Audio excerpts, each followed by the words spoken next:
wabarakatuh.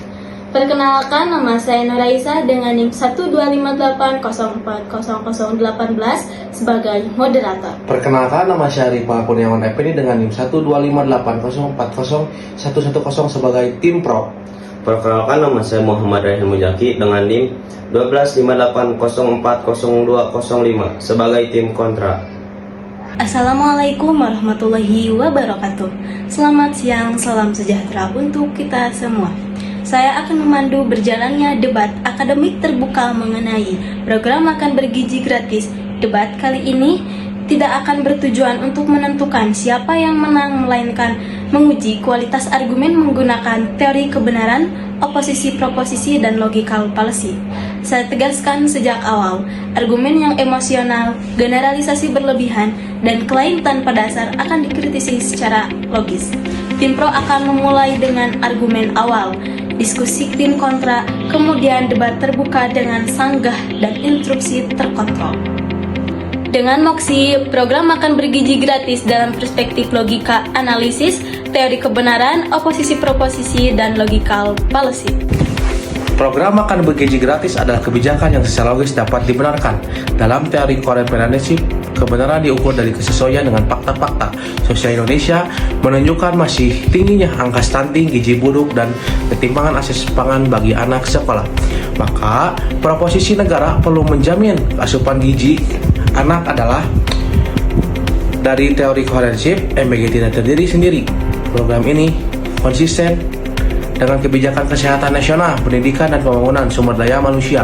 Artinya, secara sistem kebijakan MBG tidak kontradiktif, melainkan saling mendukung. Kemudian, teori pragmatis. Kebenaran dilihat dari manfaat. MBG memberikan manfaat langsung.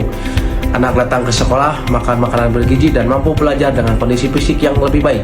Maka, ketika ada pihak yang mengatakan MBG tidak ada manfaatnya atau tidak benar, saya melihat kemasalahan bukan pada logika kebijakan, melainkan pada ketidaksabaran dalam melihat hasil kebijakan publik. Saya akan langsung menentang klaim tim pro. Proposisi utama mereka adalah MBG merupakan kebijakan yang benar dan efektif. Saya ajukan proposisi kontradiktif. MBG bukan kebijakan yang baik dan tidak efektif. Dalam teori korespondensi, kebenaran bukan ditentukan oleh niat tetapi hasil fakta. Fakta menunjukkan distribusi tidak merata, kualitas makanan berbeda, pengawasan lemah, dan anggaran sangat besar dengan hasil yang belum jelas. Tim pro terlalu cepat menyebut manfaat padahal belum ada bukti empiris nasional yang konsisten.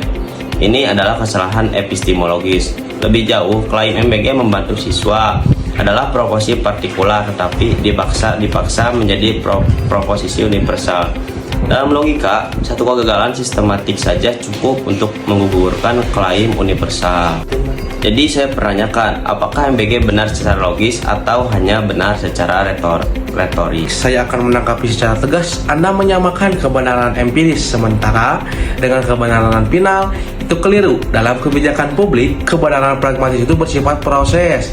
Anda juga jatuh pada fase dilema, seolah-olah MBG hanya dua kemungkinan, sukses total atau gagal total. Padahal dalam realita logis, kebijakan bisa sebagian benar dan terus diperbaiki.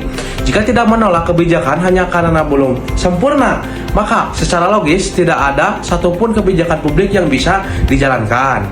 Pertanyaan saya akan memberi pertanyaan kepada Anda. Apakah solusi Anda adalah memberhentikan MBG atau membiarkan masalah gizi tetap ada? Itu justru emansipasi. Saya tidak pernah mengatakan masalah gizi diabaikan. Saya menolak klaim kebenaran MBG bukan tujuan sosialnya. Anda juga melakukan appeal to consequence seolah-olah karena dampaknya dianggap baik.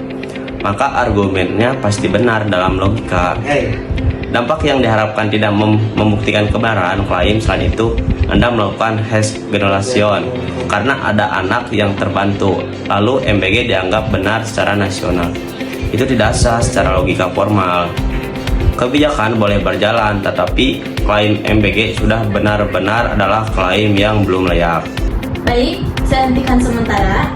Debat ini memulai panas, namun ini penting untuk diuji secara logis. Catatan untuk sementara kepada tim pro menekankan kebenaran normatif dan pragmatis. Untuk tim kontra menuntut kebenaran korespondensi yang ketat. Saya persilahkan masing-masing pihak memberikan argumen pendalaman terakhir. Kepada tim pro, dipersilahkan. Baik, dikarenakan sudah masuk sesi penegasan, saya pertegas. Penundaan pengakuan keberatan sampai hasil sempurna adalah standar logika yang realitas. Dalam teori koherensif, MBG sudah benar secara sistem. Dalam teori pragmatis, manfaat awal sudah terlihat. Kekurangannya adalah bagian dari evaluasi, bukan alasan penolakan. Penolakan MBG sepenuhnya adalah bentuk spektivisme berlebih yang justru tidak produktif. Saya tidak menolak programnya, saya menolak klaim kebenaran yang prematur. Dalam logika, niat baik atau kebenaran proposisi tanpa indikator yang kuat, klaim MBG masih bersifat hipotesis, bukan fakta. Mengakui ketidakpastian adalah posisi logis, bukan sikap anti kebijaksanaan. Baik, saya simpulkan secara logis, fallacy yang timbul dalam debat yang pertama itu program makan bergizi gratis dapat diselesaikan hanya dengan satu sudut pandang saja. Justru melalui perdebatan argumen inilah kita dapat melihat bagaimana logika bekerja dalam menilai kebijakan publik. Pertama, dari perspektif teori kebenaran, kita memahami bahwa kebenaran bukanlah konsep yang sederhana dan tunggal. Dalam teori korespondensi, kebenaran menuntut kesesuaian antara klaim dan fakta empiris. Artinya, pernyataan bahwa MBG berhasil atau tidak berhasil harus terus diuji melalui data yang objektif, terukur, dan berkelanjutan. Selama data tersebut belum sepenuhnya konsisten, klaim kebenaran MBG tetap terbuka untuk diperdebatkan. Namun, dalam teori koherensi, MBG dapat dipandang sebagai kebijakan yang benar secara sistematik karena selaras dengan kebijakan lain di bidang kesehatan, pendidikan, dan pembangunan sumber daya manusia. Dalam kerangka ini, kebenaran tidak semata-mata diukur dari hasil akhir, tetapi dari konsistensi kebijakan dalam satu sistem yang utuh. Sementara itu, teori pragmatisnya yaitu mengajarkan bahwa kebenaran juga dapat dilihat dari manfaat nyata yang dirasakan. Jika MBG mampu membantu sebagian anak memperoleh asupan gizi yang lebih baik dan meningkatkan partisipasi sekolah, maka secara pragmatis kebijakan ini memiliki nilai kebenaran, meskipun belum sempurna. Kedua, melalui oposisi dan proposisi, kita belajar bahwa menyatakan tentang MBG tidak selalu bersifat hitam dan putih. Proposisi MBG tidak berhasil dan oposisi MBG berhasil tidak selalu berada dalam hubungan kontraktif mutlak. Bisa jadi keduanya sama-sama tidak sepenuhnya benar, karena realitas di lapangan menunjukkan keberhasilan parsial dan kegagalan parsial secara bersamaan. Disinilah pentingnya sikap rasional dalam memahami kebijakan publik secara proses, bukan hasil dari instan. Ketiga, analisis logical fallacy menunjukkan bahwa baik mendukung maupun mengkritik MBG berpotensi terjebak dalam kesesatan berpikir, generalisasi terburu-buru, diotonomi palsu, hingga menganggap kebijakan benar hanya benar otoritas yang mendukung merupakan bentuk penalaran yang harus dihindari dalam diskursus akademik.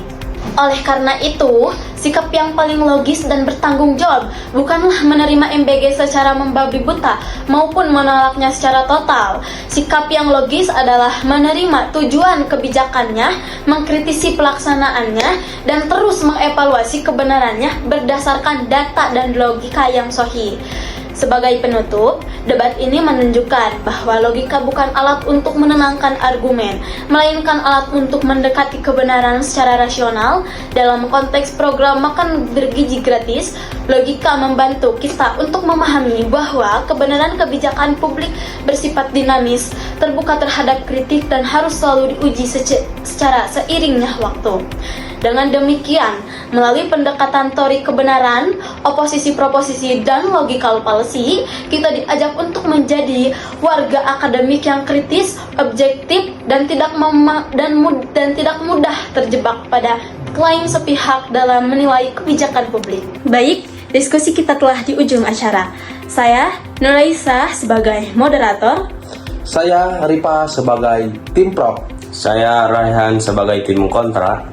Kurang lebihnya mohon dimaafkan. Pamit undur diri. Wallahu muwaffiq ila aqwamit thoriq. Wassalamualaikum warahmatullahi wabarakatuh.